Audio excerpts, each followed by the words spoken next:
Shalom, pues vamos a continuar con el estudio del libro de Números y vamos al capítulo 7. Números capítulo 7 es un capítulo bastante extenso y cuando lo leemos a simple vista aparentemente no tiene mucha relevancia. Sin embargo, nos damos cuenta que para Dios todo es relevante, todo es importante y cada uno de los detalles que están ahí escritos tiene una razón de ser.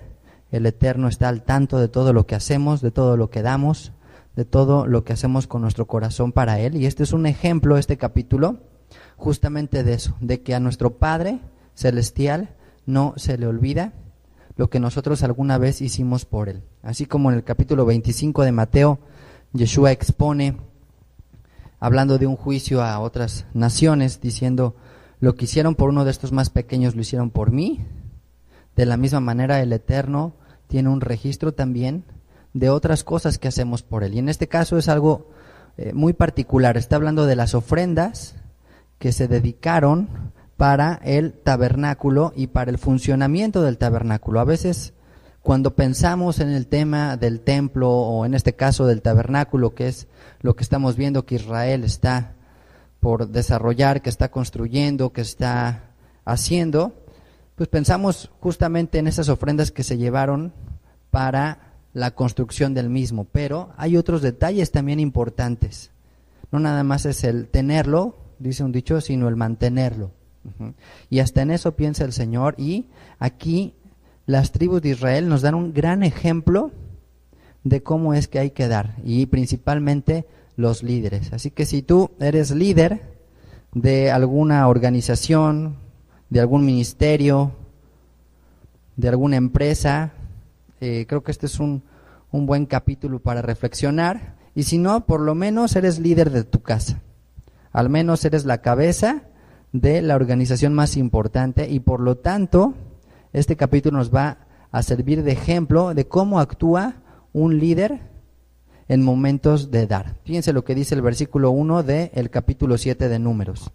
Aconteció que cuando Moshe hubo acabado de levantar el tabernáculo y lo hubo ungido y santificado con todos sus utensilios, asimismo ungido y santificado el altar y todos sus utensilios, entonces los príncipes de Israel, los jefes de las casas de sus padres, los cuales eran los príncipes de las tribus que estaban sobre los contados, ofrecieron y trajeron sus ofrendas delante del Eterno, 6 carros cubiertos y 12 bueyes.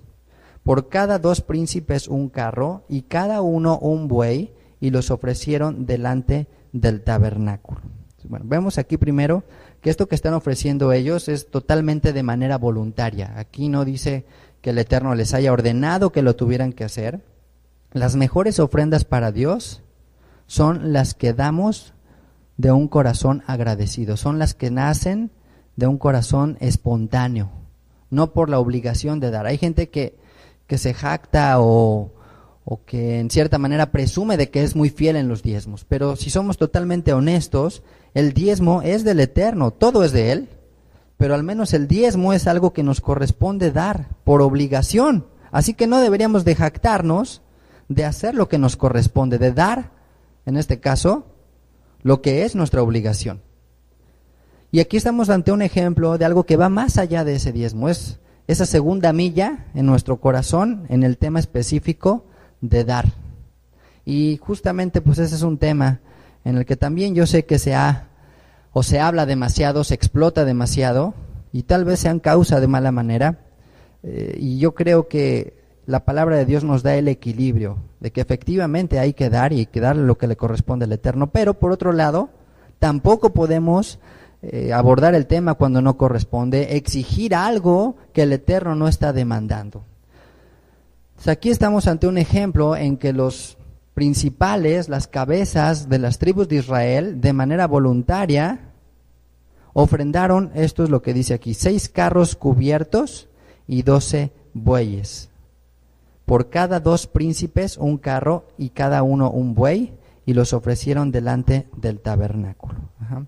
Bueno, príncipe suena así como de cuento aquí, ¿no? Los príncipes ofrecieron, bueno, si son príncipes, oye, pues un carro un carro por, como dice, un carro por cada 2 príncipes, pues parecería fácil, ¿no? Es como si hoy a una persona así que es rey o presidente ofreciera un carro, pues hasta es ridículo, pero no debemos de verlo así, debemos de verlo en el contexto y entender que no eran ricos. Un año antes eran esclavos. Entonces aquí la traducción dice príncipes, aunque tal vez lo más adecuado sería como líderes, cabezas, jefes de las tribus. Sin embargo, fíjense en qué manera están actuando. De su pobreza están dando, de su situación económica sumamente modesta o necesitada, son capaces de dar. Y cuando se recolectó para el Mishkan, que es el tabernáculo, realmente vemos después en la narrativa que vimos que ellos casi se quedan fuera. O sea, realmente los que eran las personas, por decir así, más adineradas, casi se quedan fuera y en un momento dado dicen que fue el pueblo el que sostuvo prácticamente toda la obra del tabernáculo y ya al final llegaron aquellos que aparentemente tenían que dar primero. Ahora aquí está hablando de estos carros, que bueno, más bien sería carretas, cubiertos, o sea, contaban con algún tipo de techo, algo que en esa época, imagínense qué útil sería ir en el desierto con esto. Se los pudieron quedar, pero prefirieron darlo. Y les digo, este es el ejemplo grandísimo que como líderes debemos de tomar. Si en algo debemos de tomar el liderazgo, es en el dar, en tener un corazón generoso, en pensar en cómo podemos ser útiles para la obra de Dios. Y dice el versículo 4, y el Eterno habló a Moshe diciendo, tómalos de ellos y serán para el servicio del tabernáculo de reunión. Y los darás a los levitas, a cada uno conforme a su ministerio. Y como que aparentemente Moshe no sabía muy bien si aceptarlos o no. Sin embargo, el Eterno le dice, ¿sabes qué? Sí, tómalos, acéptalos también. Si la gente quiere dar de corazón, si ellos han dispuesto que eso es para él, le dice, adelante, acéptalo, porque una carreta, pues a lo mejor Moisés pensó, dice, bueno, ¿y una carreta para el servicio del tabernáculo de qué me sería? ¿De qué me serviría? Pero evidentemente la carreta iba a ser muy útil al momento de transportar todo lo que implica el tabernáculo cuando se tenían que desplazar de un lado a otro. Y este es un ejemplo también de que a veces podemos dar de otras maneras. O sea, no sabemos, a veces pensamos que ya no se necesita más en una congregación, que a lo mejor ya están las sillas, las mesas, ya está la renta del lugar cubierta con los diezmos. Pero tú que sabes que lo que le puedas dar al Señor no puede servirle o a alguien más o tener otra utilidad, se le pueda dar otra función y finalmente con el mismo propósito. Dice el versículo 6, entonces Moshe recibió los carros y los bueyes y los dio a los levitas, los responsables del Mishkan. Verso 7, 2 carros y 4 bueyes dio a los hijos de Gersón conforme a su ministerio. Gersón era este grupo que transportaba las cortinas, las cubiertas de pieles, el velo y ciertos utensilios exteriores. Entonces, bueno, a ellos le dieron 2 carros y 2 bueyes por cada carro, o sea, 4 bueyes. Verso 8, a los hijos de Merari dio 4 carros y 8 bueyes, conforme a su ministerio, bajo la mano de Itamar, hijo del sacerdote Aarón. Entonces, el grupo de Merari transportaba las tablas, las barras, las columnas y las bases. Entonces, por eso se le dio más, porque definitivamente esto era mucho más pesado que lo que transportaban los demás. Y aquí tenemos un ejemplo también muy lindo. Si tú estás en algún ministerio y seguramente te das cuenta que siempre hay necesidad, que siempre hay carestía o que siempre hay situaciones que se requiere de más. Aquí hay un ejemplo también de la fe y de la paciencia de los levitas. Ellos pues estuvieron dispuestos a hacer su obra sin estos carros, sin estos carruajes, sin estos bueyes, simplemente con sus manos. Y aquí es un ejemplo entonces de que a veces hay que entrar al ministerio para que Dios provea o hasta que no estás en el ministerio, el Eterno no provee, ¿no? Hay un ejemplo también en el libro de Josué, cuando ellos van a cruzar el Jordán. Ellos tal vez esperaban que para cruzar se abriera el río, como en aquella ocasión se abrió para el pueblo cuando cruzaron el Mar Rojo. Sin embargo, esto no se dio hasta que se metieron al agua, y prácticamente teniendo el agua en el cuello, fue cuando en ese momento viene el descenso de las aguas y el Eterno respalda entonces este paso que ellos dieron. Así que a veces esperamos que todo esté puesto, que todo esté listo, que todo esté cubierto, para entonces dar el paso y decir, ahora sí, vamos a hacer esta obra, vamos a abrir este ministerio. Pero aquí hay un ejemplo de que no siempre es así, de que esa no es la regla, de que en muchas ocasiones hay que entrar al ministerio, confiar y esperar para que te des cuenta que Dios está también ahí proveyendo, como aquí en este caso. Dice el verso 9, pero a los hijos de Coat no les dio, porque llevaban sobre sí en los hombros el servicio del santuario, ¿sí? Ellos eran los que cargaban sobre las barras, o con las barras que tenían, por ejemplo, el altar de oro, o la mesa de los panes de la proposición, o el candelabro, la menorá, el arca de la alianza.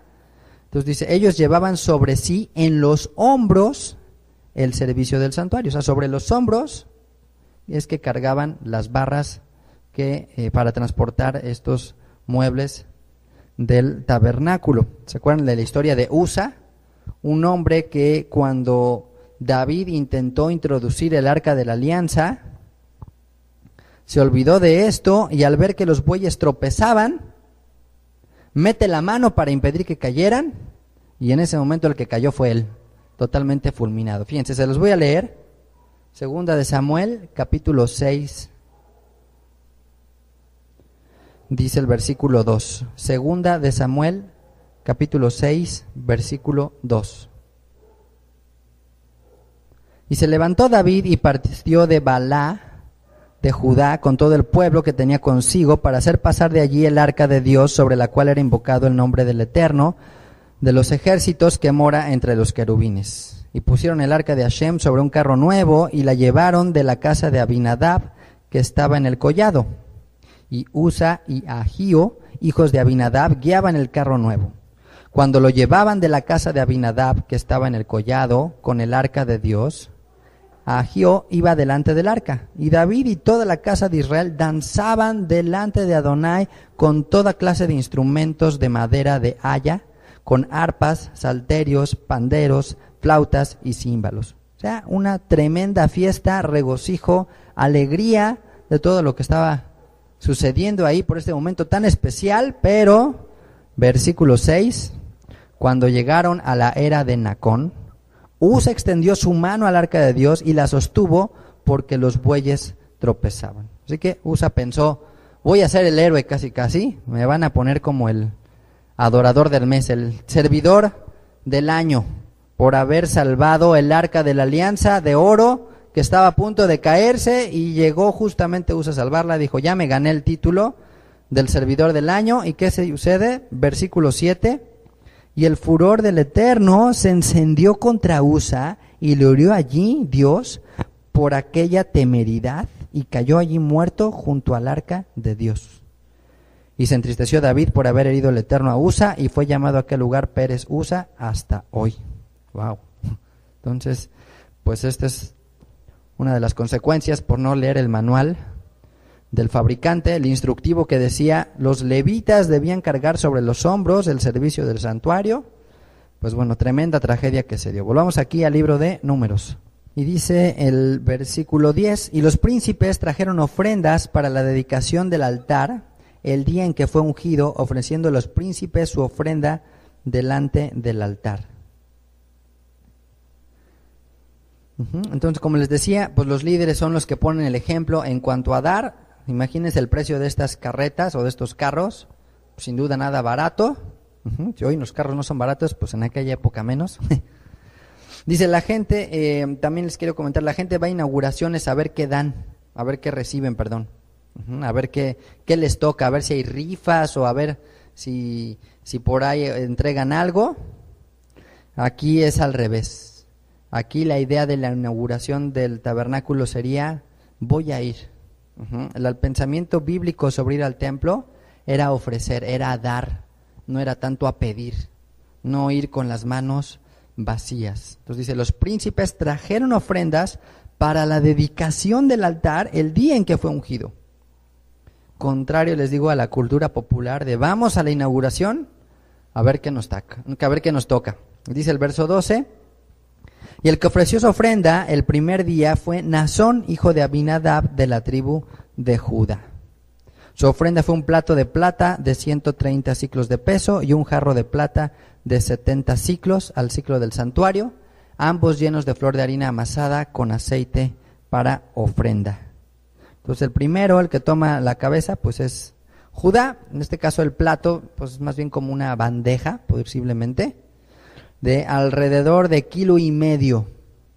Y el jarro podría ser como un lebrillo o un tazón de 800 gramos. Entonces imagínense el valor que tendría hoy en día esto. También era una cantidad muy fuerte. Un plato de plata o platón, un jarro o lebrillo de plata de 800 gramos, el platón de 1,5 kilos.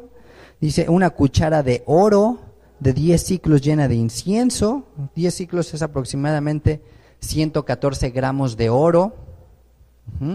Un becerro, un carnero, un cordero de un año para holocausto, un macho cabrío para expiación y para ofrenda de shalom, de paz, 2 bueyes, 5 carneros, 5 machos cabríos y 5 corderos de un año. Esta fue la ofrenda de Naasón, hijo de Aminadab. El segundo día ofreció Natanael, hijo de Suar, príncipe de Isaacar, ofreció como su ofrenda un plato de plata de 130 siclos de peso, un jarro de plata de 70 siclos al siclo del santuario, ambos llenos de flor de harina amasada con aceite para ofrenda, una cuchara de oro de 10 siclos llena de incienso, un becerro, un carnero, un cordero de un año para holocausto, un macho cabrío para expiación. Y para ofrenda de paz, 2 bueyes, 5 carneros, 5 machos cabríos y 5 corderos de un año. Esta fue la ofrenda de Natanael, hijo de Suar. El tercer día, Eliab, hijo de Elón, príncipe de los hijos de Zabulón, y su ofrenda fue un plato de plata de 130 siclos de peso y un jarro de plata de 70 siclos al siclo del santuario, ambos llenos de flor de harina amasada con aceite para ofrenda. Una cuchara de oro de 10 siclos llenas de incienso, un becerro, un carnero, un cordero de un año para holocausto, un macho cabrío para expiación, y para ofrenda de paz, 2 bueyes, 5 carneros, 5 machos cabríos y 5 corderos de un año. Esta fue la ofrenda de Eliab, hijo de Elón. Verso 30. El cuarto día, Elisur, hijo de Sedeur, príncipe de los hijos de Rubén, y su ofrenda fue un plato de plata de 130 siclos de peso y un jarro de plata de 70 siclos al siclo del santuario, ambos llenos de flor de harina amasada con aceite para ofrenda. Una cuchara de oro de 10 siclos llena de incienso, un becerro, un carnero, un cordero de un año para holocausto, un macho cabrío para expiación, y para ofrenda de paz 2 bueyes, 5 carneros, 5 machos cabríos y 5 corderos de un año. Esta fue la ofrenda de Elisur, hijo de Sedeur. El quinto día, Selumiel, hijo de Zurisadai, príncipe de los hijos de Simeón, y su ofrenda fue un plato de plata de 130 siclos de peso y un jarro de plata de 70 siclos al siclo del santuario, ambos llenos de flor de harina amasada con aceite para ofrenda. Una cuchara de oro de 10 siclos llena de incienso, un becerro, un carnero, un cordero de un año para holocausto, un macho cabrío para expiación, y para ofrenda de paz, 2 bueyes, 5 carneros, 5 machos cabríos y 5 corderos de un año. Esta fue la ofrenda de Selumiel, hijo de Zurisadai.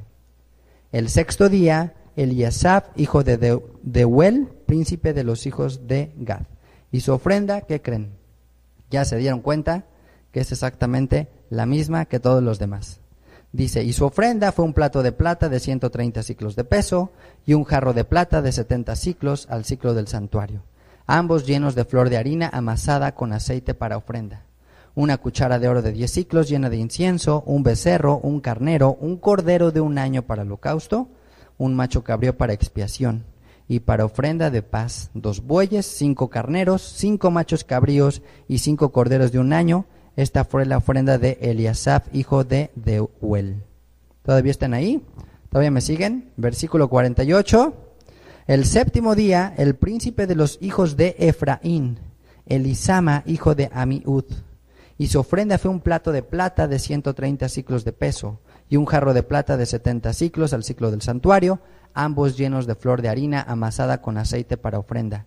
Una cuchara de oro de 10 siclos llena de incienso, un becerro, un carnero, un cordero de un año para holocausto, un macho cabrío para expiación. Y para ofrenda de paz, 2 bueyes, 5 carneros, 5 machos cabríos y 5 corderos de un año. Esta fue la ofrenda de Elisama, hijo de Amiud. El octavo día, el príncipe de los hijos de Manasés, Gamaliel, hijo de Pedasur, y su ofrenda fue un plato de plata de 130 siclos de peso y un jarro de plata de 70 siclos al siclo del santuario, ambos llenos de flor de harina amasada con aceite para ofrenda. Una cuchara de oro de 10 siclos llena de incienso, un becerro, un carnero, un cordero de un año para holocausto, un macho cabrío para expiación, y para ofrenda de paz 2 bueyes, 5 carneros, 5 machos cabríos y 5 corderos de un año. Esta fue la ofrenda de Gamaliel, hijo de Pedasur.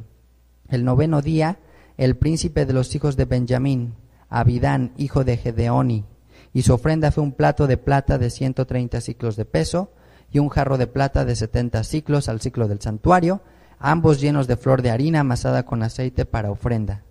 Una cuchara de oro de 10 siclos llena de incienso, un becerro, un carnero, un cordero de un año para holocausto, un macho cabrío para expiación, y para ofrenda de paz 2 bueyes, 5 carneros, 5 machos cabríos, 5 corderos de un año. Esta fue la ofrenda de Abidán, hijo de Gedeoni. Verso 66. El 10º día, el príncipe de los hijos de Dan, Aiezer, hijo de Amisidai, y su ofrenda fue un plato de plata de 130 siclos de peso y un jarro de plata de 70 siclos al siclo del santuario, ambos llenos de flor de harina amasada con aceite para ofrenda. Una cuchara de oro de 10 siclos llena de incienso, un becerro, un carnero, un cordero de un año para holocausto, un macho cabrío para expiación, y para ofrenda de paz 2 bueyes, 5 carneros, 5 machos cabríos y 5 corderos de un año. Esta fue la ofrenda de Aiezer, hijo de Amisidai. El 11º día, el príncipe de los hijos de Aser, Pagiel, hijo de Ocrán, y su ofrenda fue un plato de plata de 130 siclos de peso, un jarro de plata de 70 siclos al siclo del santuario, ambos llenos de flor de harina amasada con aceite para ofrenda, una cuchara de oro de 10 siclos llena de incienso, un becerro, un carnero, un cordero de un año para holocausto, un macho cabrío para expiación, y para ofrenda de paz 2 bueyes, 5 carneros, 5 machos cabríos y 5 corderos de un año. Esta fue la ofrenda de Pagiel, hijo de Ocrán. El 12º día, el príncipe de los hijos de Neftalí, Ahira, hijo de Enán, su ofrenda fue un plato de plata de 130 siclos de peso y un jarro de plata de 70 siclos al siclo del santuario, ambos llenos de flor de harina amasada con aceite para ofrenda. Una cuchara de oro de 10 siclos llena de incienso, un becerro, un carnero, un cordero de un año para holocausto, un macho cabrío para expiación, y para ofrenda de paz 2 bueyes, 5 carneros, 5 machos cabríos y 5 corderos de un año. Esta fue la ofrenda de Ahira, hijo de Enán. Esta fue la ofrenda de los príncipes de Israel que ofrecieron para la dedicación del altar. El día en que fue ungido, 12 platos de plata, 12 jarros de plata, 12 cucharas de oro, cada plato de 130 siclos y cada jarro de 70, toda la plata de la vajilla, 2.400 siclos al siclo del santuario. Esto aproximadamente serían como 140 kilogramos de plata. Las 12 cucharas de oro llenas de incienso, de 10 siclos de cada cuchara al siclo del santuario, todo el oro de las cucharas, 120 siclos. O sea, como 1.300 gramos de oro. 1.300 gramos de oro, alrededor de 1,5 kilos de oro. Todos los bueyes para holocausto, 12 becerros, 12 carneros, 12 los corderos de un año con su ofrenda y 12 los machos cabríos para expiación. Y todos los bueyes de la ofrenda de paz, 24 novillos, 70 los carneros, 70 los machos cabríos, 70 los corderos de un año. Esta fue la ofrenda para la dedicación del altar después de que fue ungido. Así que cada tribu ofrendó un plato de plata, jarra de plata, una cuchara de oro, un becerro, un carnero, un cordero, un macho cabrío, 2 bueyes, 5 carneros, 5 machos cabríos y 5 corderos. 12 ofrendas idénticas. ¿Para qué esto? Bueno, yo creo que esto pudiera haberse omitido, sin embargo, si Dios lo hace, no es por casualidad, es justamente para que nos demos cuenta que Él tiene un registro de todo lo que damos y que nadie se jacte también por otro lado en su presencia, o que nadie se sienta mal de haber dado más o haber dado menos. Yo creo que esto lo hizo el Eterno con la finalidad de dar igualdad de importancia a cada una de las tribus y no pensar que una era más importante que la otra. Y dice, y cuando entraba Moshe en el tabernáculo de reunión para hablar con Dios, oía la voz que le hablaba de encima del propiciatorio que estaba sobre el arca del testimonio, de entre los 2 querubines, y hablaba con él. Así que esto fueron las ofrendas de inauguración. Imagínense qué corazón de cada tribu de dar. Y si estos fueron los que no entraron y de esta manera dieron, pues creo que sí nos debería dar miedo cuando nos ponemos a pensar en lo poco que damos. Esto fue Números capítulo 7. Bien, pues vamos a continuar nuestro trayecto. Imaginémonos así, estamos en un viaje. ¿Cómo sería un viaje con todos nosotros? Así, en una travesía. ¿Qué papel desempeñaría cada uno de ustedes, de nosotros? ¿Qué rol jugarían? ¿No? A mí sería así como que no faltaría a lo mejor el que se desespera, el que ya se quiere ir, el que tantas cosas. Bueno, imagínense esto multiplicado por, no sé, ¿qué será? Unas 100 veces, 2, 3 millones de personas por lo menos caminando en un desierto o a punto de emprender una marcha hacia una tierra para todos los que estaban ahí, para todos desconocida. Y nuestra perspectiva hoy del conocimiento de las cosas es diferente, porque tú puedes casi visitar un lugar sin tener que estar ahí, ¿no? Con toda esta tecnología, ¿han visto esto de Google Earth? Esto es que te metes, ¿no? Ya puedes caminar entre las calles y pues ya casi así como que puedes ver ahí los detalles y caminar ahí entre la gente, conocer muchos lugares que era imposible o que todavía quizás para muchos sea imposible conocer, pues ya puedes llegar ahí. Pero en ese tiempo llegar a una tierra nueva era como si de aquí mandáramos a alguien a Venus y dices, pues ¿qué me voy a encontrar? Pues en el mejor de los casos nada, pero si me llego a encontrar algo, pues ahí nanita, pues quién sabe qué vaya a ser, seguramente algo raro, diferente, desconocido totalmente, y por lo tanto pues hay una serie de ansiedad, de nervios, de temor. Entonces ellos están acercándose a una tierra que solo habían escuchado por historias de Abraham, de Isaac y de Jacob que habitaron ahí. Una tierra prometida donde dice que habría abundancia y que todo sería maravilloso, pero iba a estar habitada, tenía que ser conquistada, tenía que ser tomada, y eso no sería un trabajo sencillo si el pueblo se desprendía de Dios.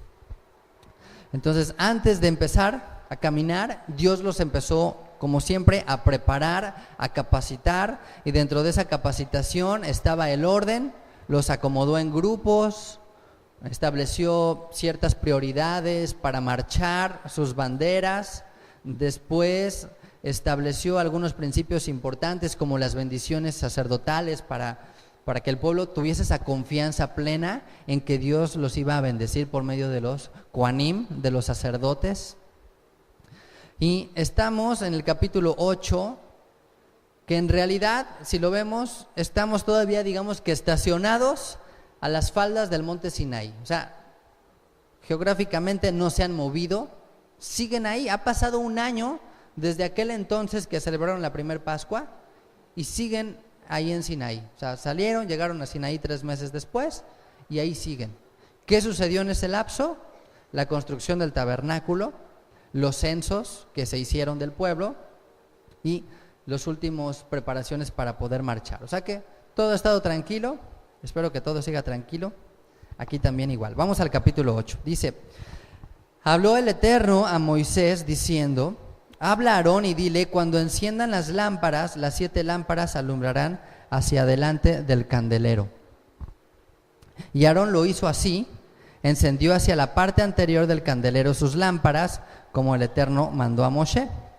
Y esta era la hechura del candelero de oro labrado a martillo, de su pie hasta sus flores era labrado a martillo, conforme al modelo que el Eterno mostró a Moshe, así hizo el candelero. Ya habíamos estudiado esto en Éxodo capítulo 25, dimos bastantes detalles de este objeto particular del tabernáculo, que entre las características que tenía, no nada más es que era de oro puro, sino que era de una sola pieza, ¿se acuerdan? O sea, era labrado, quiere decir como que fueron martillando, y así se forma la menorá, a puro martillazo, que también tiene que ver con un símbolo de Israel, con un símbolo del plan que Dios tenía para el pueblo de Israel, y es que el objetivo que tenía la menorá era justamente aquí como se explica, el alumbrar.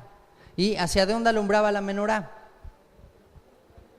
¿Qué había? No sé si acuerdan más o menos de la ubicación de las cosas del tabernáculo. Cuando entraban, lo primero que veían era el altar de bronce. El altar de bronce, el de los sacrificios. Después pasaban de ahí y seguía el lavacro, donde se lavaban. Y ya cuando entraban al lugar santo, ¿qué había ahí? Había 3 objetos. Del lado derecho estaba la mesa de los panes, del lado izquierdo estaba la menorá y al fondo, en medio, estaba el altar de oro del incienso. Entonces la menorá quedaba enfrente de la mesa y dice que el mandamiento que se le da a Aarón, dice el verso 3, Aarón lo hizo así: encendió hacia la parte anterior del candelero sus lámparas como el Señor lo mandó a Moisés. Y más adelante dice, alumbrarán hacia adelante. Entonces, el candelero o la menorá tenía además esta particularidad, que realmente por sí mismo no funcionaba, no servía de nada por sí misma. O sea, la mesa, pues bueno, una mesa es útil, el altar también, pero particularmente la menorá requería del aceite para poder alumbrar al resto, para que los sacerdotes pudieran llevar a cabo la obra que había sido mandada. Y les digo que esto es un símbolo justamente de Israel, que es llamado a ser luz a las naciones. Eso está en Isaías, dice, te he puesto por luz a las naciones. Pero ese llamado no solo es para el pueblo de Israel, sino de manera particular para cada uno de nosotros, porque Yeshua dijo ser la luz del mundo. Y Yeshua le dijo a sus discípulos, ustedes son la luz de este mundo. Una ciudad sobre un monte no se puede esconder, no hay manera de ocultar esa luz. Entonces la menorá tenía que cumplir esa función, y tú y yo tenemos que cumplir esa función. En pocas palabras, si no cumplimos la función de alumbrar, no sirve de nada que estemos ahí metidísimos, si tú quieres, hasta en el lugar santo, hasta en el lugar más especial prácticamente. El lugar santo no tiene utilidad. Entonces podemos estar aquí, podemos conocer muchos misterios, podemos llegar a muchas revelaciones, podríamos decir que podemos llegar a una gran santidad, al lugar santo, al que solo podían acceder los sacerdotes. Pero si no hay aceite, si no hay espíritu en nosotros, si no somos capaces de alumbrar a otros, pues así sea de oro, no servía. Yo he pensado, cuando se robaron la menorá, que hay algunos grabados, que Roma se llevó la menorá, ¿qué habrán hecho con esa menorá? O sea, ¿de qué les habrá servido esa menorá? Pues era un objeto, era como un trofeo. Para ellos era solo un trofeo. Pero realmente no estaba cumpliendo el propósito para el cual había sido formada. Y lo mismo va a suceder contigo y conmigo. O sea, podemos colgarnos trofeos y medallas y la gente podrá aplaudirnos, pero lo que importa es realmente la luz que hay en nosotros y el que nosotros alumbremos a los demás. Entonces, la menorá, la luz de la menorá no era para sí misma, era para alumbrar al frente. Y en este caso es significativo que delante estaban las mesas de los 12 panes, como mostrando que la luz del Eterno iba a alumbrar esas 12 tribus y que no se iba a poder operar, no se iba a poder funcionar esos panes, esa mesa, si no era bajo la luz de Dios. Que la provisión de Dios, que representa esos 12 panes, no iba a venir si no era por la luz de Dios. O sea, a veces en lugar de preocuparnos tanto por si hay panes en la mesa, deberíamos de preocuparnos si hay luz en la lámpara. porque eso es lo que nos va a hacer ver el pan. Y yo me imagino también, en otro aspecto, que qué honor sería poder hacer esto, ¿no? Poder entrar a ese lugar y poder hacer el encendido. Yo creo que debería ser uno de los momentos más especiales. Yo les platico una experiencia personal, ahora que tuve la bendición de estar allí en Israel, en el Instituto del Templo. Dice, todo es una recreación, pero aunque te lo esté explicando una gringa y todo así, te emociona el simple hecho de imaginar, decir, ¿qué sería realmente cuando un sacerdote entraba ahí? No, o sea, yo creo que para mí, o sea, no sé si como para un niño de Disneylandia o lo que fuera así, pero, o sea, yo me sentía ahí como lo máximo. Y me quería tomar fotos, pero pues no te dejan tomar fotos ahí. Entonces, ya no les puedo traer ningún recuerdito, pero de verdad estar ahí te emociona. Imagínate lo que sería estar en ese lugar. Ahora, encender la menorá es ser una cosa impresionante. Tener el honor de decir, ¿puedo encender esto? Es increíble, pero ya después lo pensé y dije, bueno, pues debe ser maravilloso, porque te dan a oler el incienso, por ejemplo. Eran las cosas que yo siempre tenía la duda. Dice, bueno, por más que estudies, pues no sabes a qué huelen las cosas, ¿no? O sea, no sale de la pantalla. Pero ya cuando lo tienes ahí, lo ves, lo tocas y lo hueles, dices, órale, o sea, ya como que te empiezas a meter en el ambiente, te emocionas, pero después de eso dije, oye, pues sí es cierto, debe ser impresionante. Pero yo creo que tiene más valor cuando eres capaz de alumbrar una vida. Por eso Yeshua se los dijo a sus discípulos, ustedes son una luz en este mundo, una ciudad que está sobre un monte, capaz de alumbrar a donde sea. O sea, una ciudad pues no se puede esconder, evidentemente. Son miles de luces juntas, pero una lucecita pues, se va a perder entre las tinieblas quizás en algún momento. Yo creo que la idea del Eterno es ese. ¿Saben qué? Mientras más se junten, mientras más sean, más luz van a poder dar. Por eso la menorá representa al conjunto de todo Israel. Y la menorá, como ustedes saben, tiene 7 brazos. Que esos 7 brazos también representan las 7 fiestas del Eterno.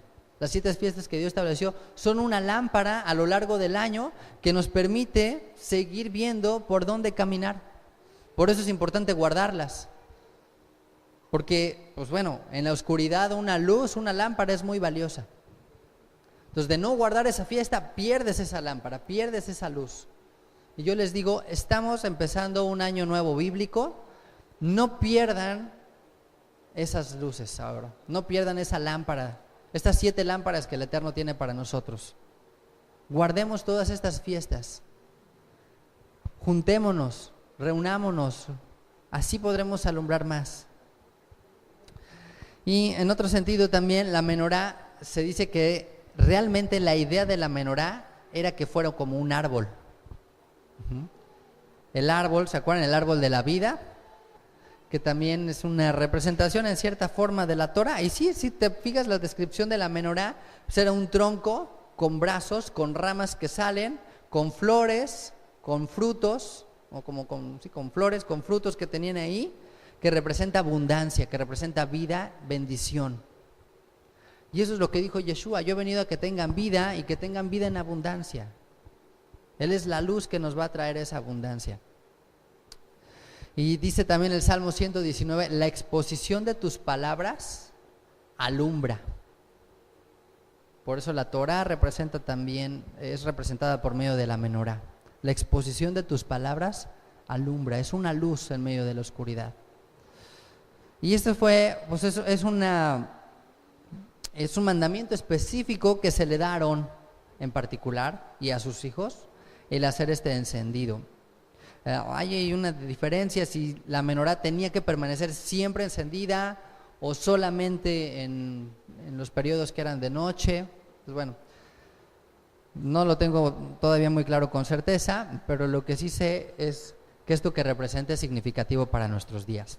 Y después viene la consagración de los levitas. Y no creo que sea absolutamente para nada casualidad estos pasajes con lo que viene más adelante para el pueblo de Israel. Porque si tuviéramos que preparar un largo viaje, una travesía, vamos a verlo así, y es una tierra desconocida, Yo creo que sería importante contar con personas que conocieran ese terreno, que nos pudieran ayudar, que nos pudieran guiar por dónde ir, ¿no? Es una gran ayuda cuando tú vas quizás a algún lugar, cuando se contratan estos guías, ¿no? Porque pues en teoría ya sabe el camino, ya sabe por dónde sí, por dónde no. Y yo creo que en gran manera los levitas eran esa guía que Dios quería ponerles a Israel. Esas lámparas que iban a arder para Dios y que iban a mostrarles de qué manera podían llegar al destino. Y para prepararse justamente para el viaje, primero tenía que venir la preparación de los levitas. Fíjense lo que dice el verso 5. Dice, también el Eterno habló a Moshe diciendo, toma a los levitas de entre los hijos de Israel y haz expiación por ellos. Así harás para expiación por ellos. Rocía sobre ellos el agua de la expiación y haz pasar la navaja sobre todo su cuerpo y lavarán sus vestidos y serán purificados. Entonces, parte de la preparación de los levitas, de la consagración de este equipo, vamos a llamarlo así, que era como un equipo especial dentro de las 12 tribus, era que se prepararan para salir. Y bueno, una de las maneras de hacerlo es, tienen que hacer expiación primero. Tienen que hacer expiación por ellos. Y entre las cosas dice, rocía sobre ellos el agua de la expiación. ¿Esta agua cuál es? Esta agua es la que se describe en Números 19. Acompáñenme a Números 19, verso 9. Porque además de que tenía que ser un agua corriente, ¿qué quiere decir agua corriente? O sea, no corriente de que era baja calidad, sino que corría. No era corriente de que corriente, sino corriente de que corría, de que fluía. Pero no nada más es esta agua, sino es una cosa en particular que hace poco estaba estudiando este tema, me impactó mucho algo, ahorita se los comento. Dice en el verso 9, Números 19:9, dice, y un hombre limpio recogerá las cenizas de la vaca y las pondrá fuera del campamento en lugar limpio. Entonces está hablando de una vaca particular, que es una vaca roja, así roja. Esa vaca se dice que solo han existido 7 vacas en toda la historia de la humanidad. Si esa vaca tenía que cumplir ciertas particularidades, entre ellas que si alguien se recargaba así, casi en ella, ponían sobre esa vaca alguna carga, quedaba totalmente descartada. Le examinaban todos los pelos de este animal y si encontraban 2 blancos, quedaba descartado este animal. Tenía que cumplir una serie de requisitos muy especiales para ser considerada apta. Ya lo estudiaremos, o sea que tengamos un poquito de paciencia. Pero esta vaca roja entonces, en su momento, era sacrificada y era quemada, y estas cenizas servían para esto. Estas cenizas se guardaban, y en este caso dice, las pondrán fuera del campamento en un lugar limpio, y las guardará la congregación de los hijos de Israel para el agua de la purificación. Entonces, se guardaban ahí las cenizas en una caja, y después el agua, que era un agua especial, como les digo, un agua que corría, se usaba con esta agua, en este caso dice aquí, para el agua de purificación, es una expiación. Bueno, pues suena raro, yo sé que hay algunas cuestiones que vemos en la Escritura, en nuestra mente del siglo XXI, pues sí son extrañas, pero tienen un significado profundo. Entonces, en este caso, para hacer expiación, volviendo aquí a Números 8, por todos los levitas se usaban estas aguas. Esto nos habla de que no podía ser cualquier momento, no podía ser para cualquiera. Dice que se afeitaba, ¿no? Dice, hará pasar navaja sobre todo su cuerpo. Aquí, pues, tengo un poco de dudas, porque no creo, o sea, se me hace poco probable que se refiriera así al afeitado total, así de depilado, touch me, así de esos que les arrancan así todo, de cera. Yo creo que más bien tendría que ver con el corte de cabello, o sea, como ¿recuerdan los leprosos? Cuando ellos eran purificados, había un proceso de purificación y entre ellos era que les pasaba navaja en toda la cabeza y pelones, a rapa, ¿no? Igual que el voto nazario, entonces eran limpios y yo creo que era más acercado hacia eso que, no me imagino ahí que le estuvieran depilando ahí las piernas, ¿no? Y así todo el pecho, toda la espalda, no sé, todo eso, pero bueno, no lo sé. Pero, ¿por qué era esto? Es muy probable para que la gente tomara conciencia de lo que estaba haciendo, como que había una renovación, como que había un cambio en su estado, pero también físicamente se reflejara. Esa era una de las razones, por ejemplo, que a los leprosos los rapaban, para que él mismo tomara conciencia cuando se viera pues, ahí en un espejo, dijera, oye, ya no eres la persona que te veías como eras, eres otra persona. Entonces cobra conciencia de esa renovación, y aquí los levitas cobraban conciencia de esto así, ¿no? Y dice en el verso 7, dice que rociaban sobre ellos agua. No quiere decir que sea la tevilá, porque de estos pasajes se enseña la cuestión del bautismo, de que es rociado, de que se rocía y que se les echa, y entonces ese es el bautizo. Y dicen, bueno, pues es que mira, o sea, a los levitas así le hacían. Pero yo creo que aquí estamos hablando de dos cosas diferentes. O sea, uno es lo que está sucediendo aquí, este evento, y otra cosa es la tevilá, la inmersión. O sea, son dos cosas separadas, con propósitos en cierta forma distintos, aunque estaban enfocados a la purificación, pero son diferentes. Ajá. Entonces de aquí, pues ¿qué creen que se desprende? El rociar agua, que el agua bendita y que todo esto en la pileta del agua, el agua bendita justamente es por estos pasajes que dicen, es que es el agua de la purificación, el agua santa.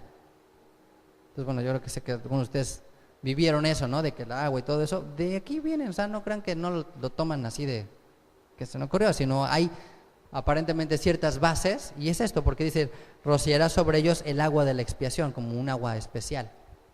Entonces se supone que es agua que ponen en las piletitas, en las iglesias católicas, pues no es cualquier agua, o sea, no es así que digas, se supone que es un agua así, un agua muy particular. Bueno, dice el verso 8, dice, luego tomarán un novillo, un toro joven, con su ofrenda de flor de harina amasada con aceite, tomarás otro novillo para expiación. Harás que los levitas se acerquen delante del tabernáculo de reunión y reunirás a toda la congregación de los hijos de Israel. Cuando hayas acercado a los levitas delante del Eterno, pondrán los hijos de Israel sus manos sobre los levitas. ¿Se acuerdan que cuando vimos la bendición sacerdotal era al revés?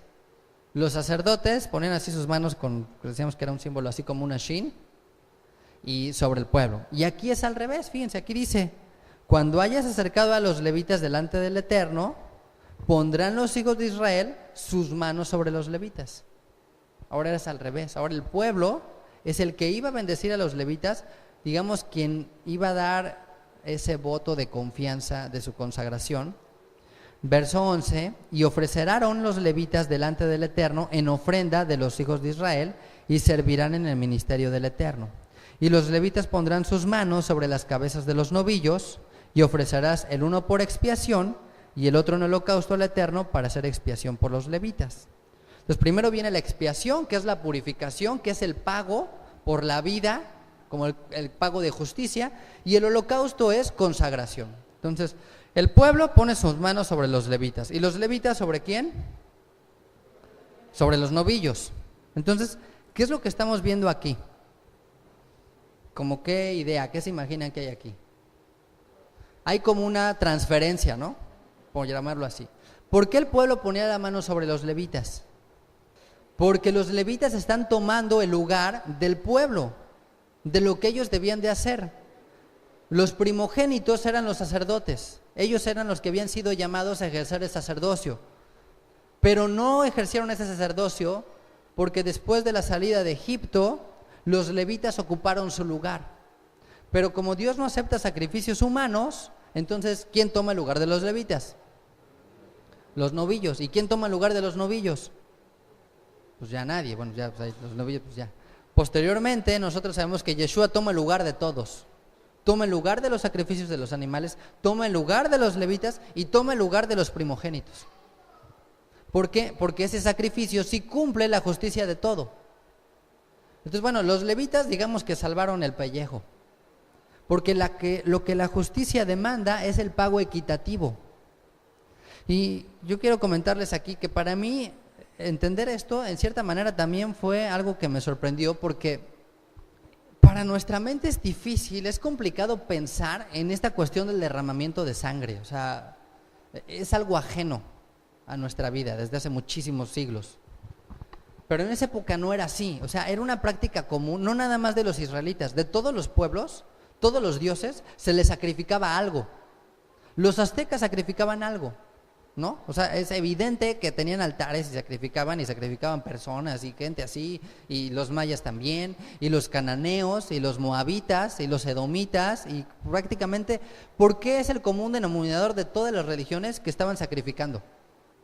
Entonces, eso está en el corazón de todos los seres humanos, aunque no seamos sanguinarios o digamos que no somos sanguinarios. Pero el punto es que todos sabemos que tenemos una deuda con alguien. Y en algún momento también llega la conciencia de saber que no es suficiente lo que nosotros pudiéramos ofrecer para saldar esa deuda. Entonces, ¿qué hacían muchos de esos pueblos? Diciendo, pues vamos a sacrificar a este, y a este, y a esto, y a esto otro, y a esto, y a esto, y a este rito, y esto. Pero Dios estableció una manera particular. Uno de los límites que Él estableció en los sacrificios es que Él no iba a aceptar sacrificios humanos. Dijo, al contrario, eso es abominación. Entonces, si ustedes pasan ese lindero, si ustedes sacrifican a sus hijos o sacrifican humanos, eso ya se convierte en abominación. Entonces, los pueblos cananeos rebasaron ese límite. Pero el principio sigue siendo el mismo. Dios demanda sangre. Dios demanda un sacrificio. Por eso Yeshua tuvo que morir. O sea, hay gente que se pregunta, bueno, ¿y por qué tuvo que morir? O sea, ¿no pudo haber llevado una vida perfecta y ya? No, tenía que ser de esa manera. Entonces, puede ser fuerte, pero la realidad es que Dios demanda sangre para cumplir justicia. Porque la vida del hombre, ¿en dónde está? En la sangre está. Entonces no hay otra manera de redimir la vida sino con sangre. O sea, no se puede dar oro, no se puede dar plata, no se puede expiar la vida. Ese es el medio que Dios estableció. Ahora, el punto es que la sangre que Él había demandado después de la salida de Egipto fue la de los primogénitos. Dijo, ok, ¿saben qué? Ha sucedido muchas cosas, ustedes me tienen que dar, ustedes me tienen que pagar. ¿Y cómo? ¿Qué será lo que más aman? ¿Qué será lo que más quieren? Dicen, pues los hijos, pues ahora me van a dar sus hijos. Pero dijo, bueno, ok, vamos a darles una oportunidad. Si ustedes ponen la sangre en el dintel de las puertas y ese cordero toma el lugar de los hijos, yo los voy a perdonar. Yo los voy a pasar por alto, vamos a llamarlo así. Pero no cumple justicia. Entonces, ¿qué sucede? Dijo, ok, les perdoné la vida a sus hijos, pero entonces ahora me pertenecen. ¿Sí? O sea, finalmente Dios se la termina cobrando. Porque dice, ok, les perdoné la vida, ¿qué lo prefieres, vivo o muerto? No, pues vivo. Bueno, ok, nada más que es mío. Entonces ya, todos los primogénitos son de Dios. Y entonces después viene y dice, ok, a cambio de tus primogénitos vamos a tomar a los levitas. Y entonces los levitas toman el lugar de los primogénitos. Y entonces los primogénitos dicen, ya la libramos. Ahí están los levitas. Sobre ellos son los que tienen que hacer las cosas, ellos les pertenecen a Dios. O sea, yo ya estoy limpio, yo ya estoy libre, vamos a llamarlo así. Pero resulta que los levitas tampoco eran el pago suficiente. ¿A qué voy con esto? Pues hasta que llegamos al sustituto perfecto, que es Yeshua. Solamente Yeshua podía cubrir el pago preciso, exacto, justo de lo que Dios demandaba. Eso es expiación. Expiación viene de la palabra kafar, que significa cubrir. Cubrir. Yo te cubro, yo me pongo delante de ti y date cuenta, yo recibo la bala. Yo te tapo a ti, que a ti no te vean. Eso es lo que hicieron los levitas. Pero eso no significa cumplir justicia. Porque Dios dijo, los primogénitos son míos. Ellos los están sustituyendo, pero me pertenecen. Pero si ellos transgreden, ¿qué me van a dar a cambio? Entonces ponte a pensar, Yeshua pudo haber muerto sin llegar a la cruz, sin haber ido a la cruz. Y el proceso de sacrificios hubiera seguido y seguido y seguido y seguido. O sea, si hubiesen seguido ofreciendo sacrificios y animales, lo mismo que hicieron los levitas. No hubiera terminado. Hasta que llegó alguien, justamente el Mesías, que dijo, bueno, ya, vamos a terminar hasta aquí, vamos a cumplir justicia, vamos a hacer las cosas que Dios demanda. ¿Qué demanda Dios? ¿Este es el pago? Ok, yo lo tomo, yo me pongo delante, yo los cubro. Eso es realmente expiación. Entonces, Eso yo creo que existe en la mente de todos. Y eso existía en la mente de todos estos pueblos, por eso ofrecían sacrificios. Porque ellos sabían que Dios demandaba un pago. Pero el pago no es como yo quiera, es como Dios quiere que sea. Porque Él es, digamos que, el afectado. Él es el que dice, así debe de ser el pago. Y entonces, bueno, pues aquí se hace una transferencia. Los levitas por el pueblo y los novillos por los levitas. Dice el verso 12, los levitas pondrán sus manos sobre las cabezas de los novillos. Eso es lo que tiene que ver, esa imagen, esa figura, esto que se hacía era como transferir los pecados a ese animal. Poner las manos. Y ofrecerás el uno por expiación y el otro en holocausto para hacer expiación por los levitas. Y presentarás a los levitas delante de Aarón y delante de sus hijos y lo ofrecerás en ofrenda al Señor. Como diciendo, ¿sabes qué? Aarón, aquí están los levitas, órale, presénteselos a Dios. Pon a arder el altar. No, bueno, pues no, ¿sabes qué? Ahí están los novillos. Dice, así apartarás a los levitas de entre los hijos de Israel y serán míos los levitas. Después de eso vendrán los levitas a ministrar en el tabernáculo de reunión, serán purificados y los ofrecerás en ofrenda. Esta es una regla básica del ministerio. Si tú quieres servir a Dios, tienes que ser purificado. Esto es lo que están haciendo ellos. Como Pablo le dijo a Timoteo, en una casa hay diferentes tipos de utensilios, ¿no? En una casa grande hay muchos utensilios. Dice, hay utensilios de oro y de plata, si también hay de madera y de barro, y unos para usos honrosos y otros para usos comunes. Así que, si alguno se limpia de estas cosas, será instrumento para honra, santificado y útil al Señor, y dispuesto para toda buena obra. Así que yo te pregunto, si fueses objeto de una casa, ¿qué te gustaría hacer? ¿El cepillito de la espalda? ¿O quizás la copa del Shabbat? ¿No? ¿El mantel de Shabbat? No sé. ¿Qué te gustaría hacer a ti? ¿Algo de oro? Que sabes que no lo van a botar por ahí, que no lo van a estar aventando los niños y jugando, o el recogedor, o sea, todos tenemos una utilidad y no importa. Lo que importa aquí, lo que nos está enseñando Dios es, fíjate, esto depende también de ti, porque Dios pone el querer como el hacer por su buena voluntad. O sea, de algo de barro lo puede hacer algo de oro, lo puede transformar, lo puede convertir. Nada más depende de cada quien. Los levitas no es que tuvieran 3 ojos y pudieran ver más que los demás. Simplemente Dios los llamó, pero si el levita no se santificaba y no se purificaba, pues iba a ser como cualquier otro de los otros 11 tribus o 12 tribus. Iba a ser uno más entre el montón. Entonces, no por ser levita, quería decir que en automático iba a estar ahí. Había muchas utilidades, muchos servicios en el tabernáculo. Desde el aguador hasta el que cantaba, hasta el que ministraba, hasta los que posteriormente después eran sacerdotes. Y podía llegar a ser sumo sacerdote. ¿Pero de qué dependía? Como dice aquí, si uno se limpia va a ser usado. Entonces considérenlo o considerémoslo como un requisito. Si queremos servir, si queremos ser usados por Dios, pues también tenemos que ser limpiados por Él.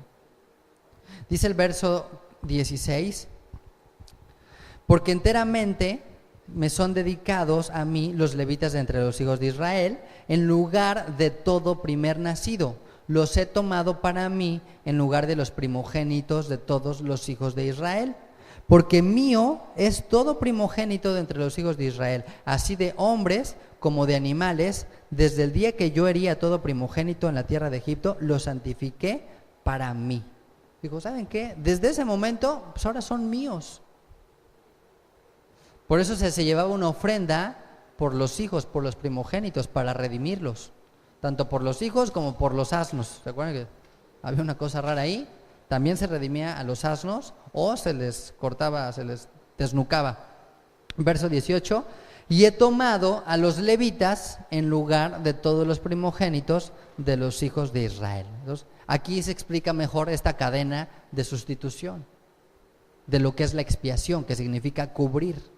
Entonces, Dios salva a los primogénitos en Egipto, los levitas toman su lugar, los novillos toman su lugar, pero no se cumple justicia. O sea, digamos que Dios dice, ok, te doy chance que ahorita te sustituya a Él. Por eso no significa que haya justicia. ¿Hasta qué?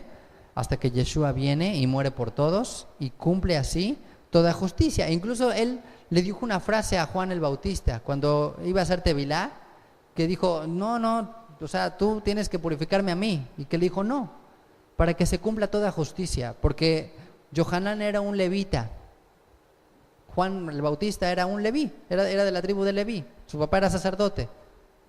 Entonces, de alguna manera, él está diciendo, ¿sabes qué? Que esto sea delante de todos es una evidencia de que tú como levita, como sacerdote, me estás llamando a mí a esta obra, por la cual todos van a ser redimidos. Era una de las funciones de los levitas. Los levitas, pues entre otras cosas, por ejemplo en Yom Kippur, el sacerdote ponía sus manos, echaba suerte sobre los chivos, y sobre esos chivos caía la carga del pecado de todos, el chivo expiatorio. Entonces, Yeshua en cierta manera, él por eso es que hace esto delante de Juan. Y bueno, dice aquí, verso 19, y yo he dado en don a los levitas a Aarón y a sus hijos entre los hijos de Israel. Pues bueno, a su vez, los levitas iban a servir a Aarón, para que ejerzan el ministerio de los hijos de Israel en el tabernáculo de reunión y reconcilien a los hijos de Israel, para que no haya plaga en los hijos de Israel al acercarse los hijos de Israel al santuario. Entonces, no se pueden acercar así, los levitas les iban a indicar cómo, ellos iban a ser los que cargaban esa responsabilidad. Verso 20, Moshe y Aarón y toda la congregación de los hijos de Israel hicieron con los levitas conforme a todas las cosas que mandó el Señor a Moshe acerca de los levitas. Así hicieron con ellos los hijos de Israel. Los levitas se purificaron y lavaron sus vestidos. Y Aarón los ofreció en ofrenda delante del Eterno, e hizo Aarón expiación por ellos para purificarlos. 22.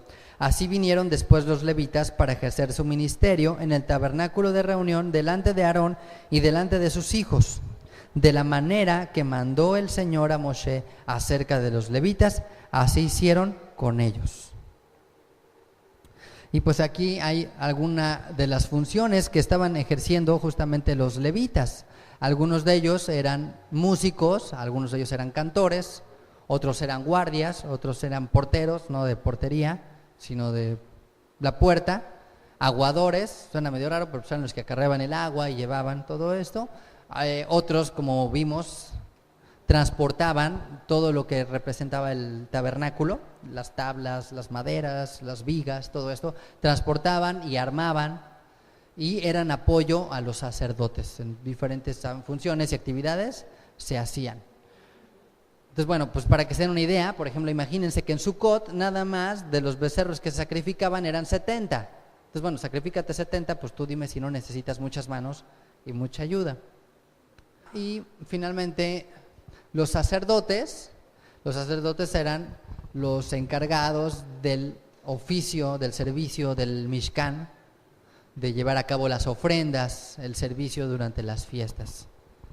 Entonces, todos los sacerdotes eran levitas, pero no todos los levitas eran sacerdotes, ¿ok?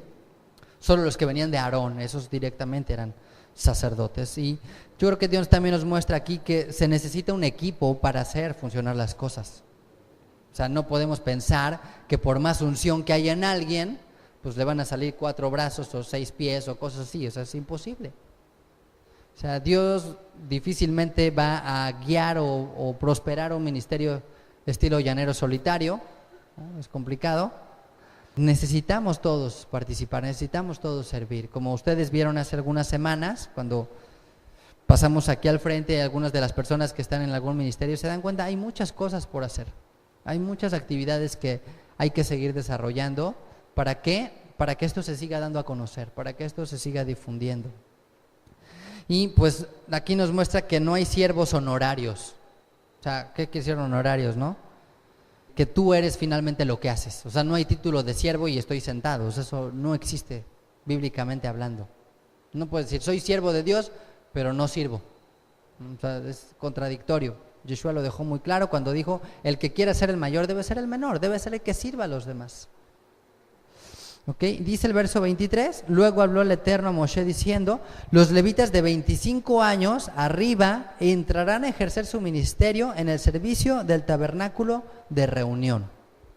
pero desde los 50 años cesarán de ejercer su ministerio y nunca más lo ejercerán. Servirán con sus hermanos en el tabernáculo de reunión para hacer la guardia, pero no servirán en el ministerio. Así harás con los levitas en cuanto a su ministerio. Entonces, bueno, ya habíamos comentado un poco acerca de esta edad, que a los 25 se iniciaba, digamos que el entrenamiento, la capacitación durante 5 años, y a los 30 ya arrancaban, ya eran responsables, ya ejercían todas estas funciones. Bueno, ya hicimos comentario de por qué a esta edad, creíamos que tendría que tener ya cierta madurez, cierto caminar en la vida, y después de los 50, como dice, ya se le daban trabajos pues que eran más ligeros, trabajos un poco más sencillos en cuestión del desgaste físico, como pues en cuestión de las puertas. También se comenta en el Talmud que si la voz se deterioraba después de los 50, le decían, ¿sabes qué? Pues ya, darle oportunidad a los nuevos valores. Hay otros chavos que ya quieren también entrar a ejercer. Y yo creo que esto es un equilibrio. Por una parte, los jóvenes aprendían de los mayores, pero los mayores también aprendían a formar a otros y también a hacerse a un lado. Ya, como que no era una cuestión vitalicia, como que aparentemente a veces así se ve, y bíblicamente no tendría por qué ser así, ¿no? O sea, como que a veces hay gente que critica porque un pastor se retira y dice, no, pues que lleve su cruz, ¿no? O sea, y uno ve, o sea, honestamente, en la vida de estos hombres, cómo se va deteriorando, ¿no? El aspecto físico y muchos otros aspectos. Entonces vemos una vez más que la Biblia no enseña eso. No ese es el llamado, al contrario, Él quiere que en la plenitud de nuestras capacidades le sirvamos a Él. Así que si estás entre esa edad, pues ya casi te digo, no hay pretexto. Y aún si no, de todas maneras hay mucha obra para hacer para el Señor y muchas otras cosas que también. Aquí estamos, por supuesto que hablando de los levitas. Yo creo que no quiere decir que a los 25, bueno, pues a ver ahora qué hago, sino que era una formación que se iba dando y simplemente a los 30 se ejercía.